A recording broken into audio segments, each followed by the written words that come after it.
সোনাই, তুই এখনো ঘুমাচ্ছিস? এদিকে তাতাই এসেছিল। ওর মা ওদের বাড়িতে আজকে তোকে নিমন্ত্রণ করেছে। তুই তাড়াতাড়ি তৈরি হয়ে নে, একটু পর তাতাই তোকে ডাকতে আসবে।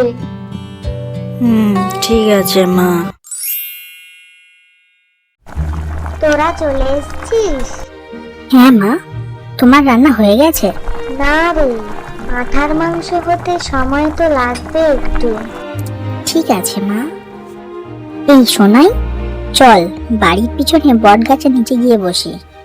ঠিক আছে চল। কি রে তাতাই, তুই বললি না তো কাকিমা আমাকে নিমন্ত্রণ করলো? কি ব্যাপার?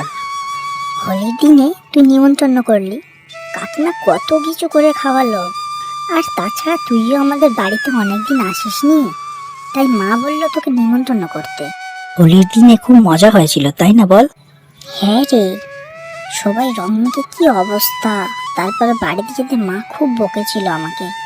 হ্যাঁ রে, আমার মাও। তোর মনে আছে সেই তেঁতুল চুরির কথাটা? হ্যাঁ, তারপর তো দুজনে এই গাছের নিচে বসে তেঁতুল মাখা খেলাম।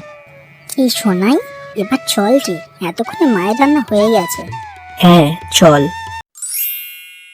সোনাই, বাবা তোকে আর একটু পাঁঠার মাংস দিই?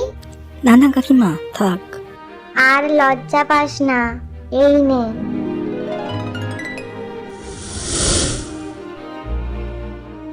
ও মা, বাবা কোথায় গো?